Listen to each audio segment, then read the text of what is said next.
Pour bien décrypter cette situation à l'est de la République démocratique du Congo, plus précisément à Goma, nous avons reçu un invité dans ce journal. Merci à vous, Tite Gatabazi, qu'on ne présente plus. Hein. Merci beaucoup. Spécialiste de la région de Grand Lac, juriste de formation, journaliste. Bienvenue donc à cette édition.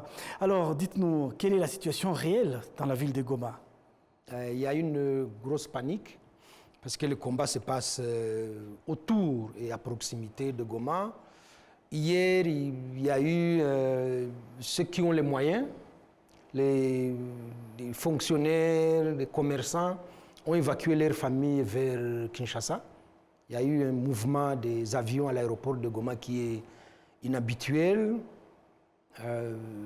Et puis il y a la panique. Il y a beaucoup de rumeurs, on entend des coups de feu à proximité.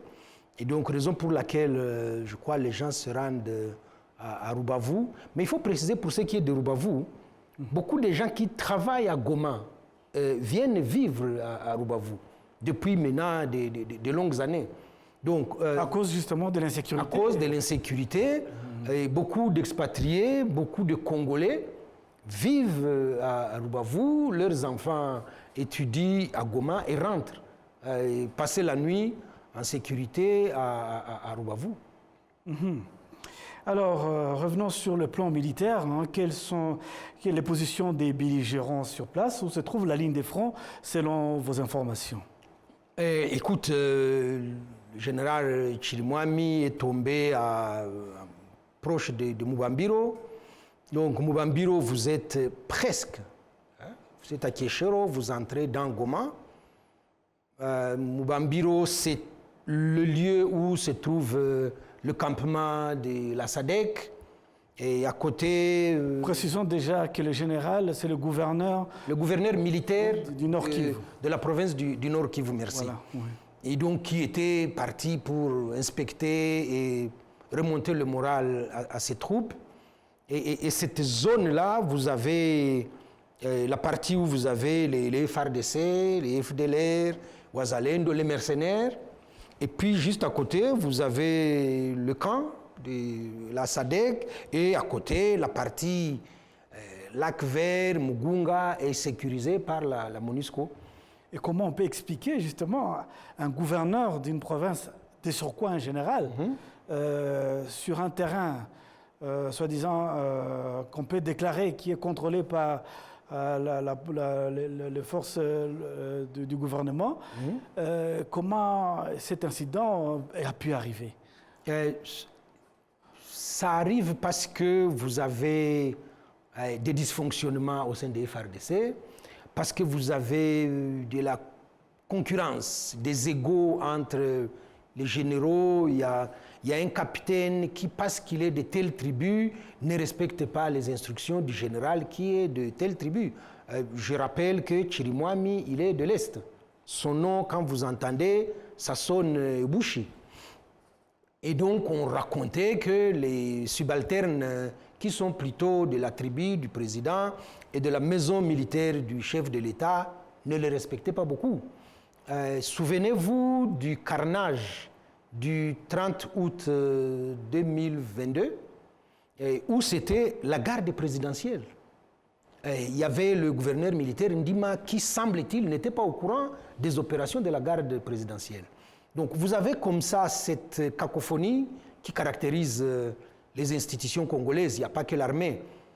Et deuxième chose, je crois que le système de renseignement est défaillant. Tout général qu'il est, tout gouverneur de province qu'il est, il ne pouvait pas se rendre à Mubambiro en sachant très bien que le M23 est, en tout cas, occupe Sake. Son escorte n'était pas vraiment l'escorte d'un général qui va sur le front. Et donc, tout ça fait qu'on se pose quand même des questions sur à la fois le déplacement, sur le renseignement et sur les opérations des FARDC et de ses supplétifs.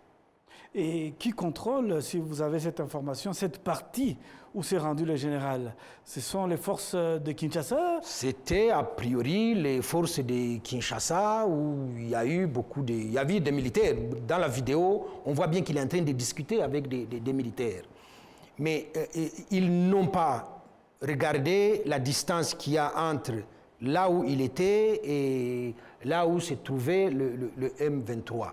Mais dans la vidéo qui est venue ce matin d'un de ses proches, qui dit que le général a été attaqué, c'est son convoi qui a été attaqué.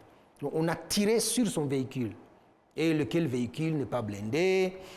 Et c'était la zone où était censée être la MONUSCO. Et donc voilà, on dit qu'il a été gravement blessé, mais il n'est pas décédé. Ouais. Alors, le combat se rapproche de la ville de Goma. Les signes sont là. On a vu même dans certaines images de convois de la MONUSCO qui quittaient la ville. Vous allez peut-être nous dire pour quelle destination, si vous avez cette information. Et puis, il y a ces silences assourdissants de Kinshasa face à cette situation. Et on avait l'habitude de voir le ministre Mouyaya. On a l'habitude de voir le porte-parole de FARDC, le général Kenge. Mais c'est vrai, vous avez vu qu'on a beaucoup gesticulé avec la prise de Masisi Zone. Avec la prise de Ngungu, c'était nous y sommes, nous n'y sommes pas, nous avons repris, on nous a chassés. Quand Lumbishi tombe, on commence à baisser dans la communication. Quand Minova est pris par le M23, ils évacuent c'était un centre où il y avait des FDLR. Donc le matériel qu'on a pu récupérer, on l'a chargé sur un bateau qu'on a évacué sur Goma.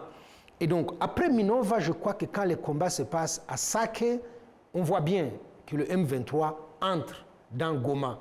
Et c'est vrai, Kinshasa, silence radio, même pour le décès du général Chirimwami, on n'entend rien.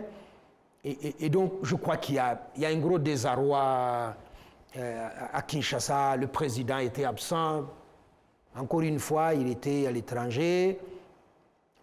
Et donc, on annonce en grande pompe son retour comme s'il y avait quelque chose d'extraordinaire pour qu'un président rentre dans son pays. Et même que le président Kamere a droit aux honneurs de dire qu'il était très loin dans une réunion de parlementaires et que compte tenu de la situation, de la gravité, il est quand même rentré au pays. C'est la seule communication qu'il y a du côté du gouvernement, mais entre-temps, je crois que vous avez suivi, le porte-parole politique de l'AFC a dit, compte tenu de l'appel de la population de Goma et ses environs a longtemps souffert. Et maintenant, on vient la libérer.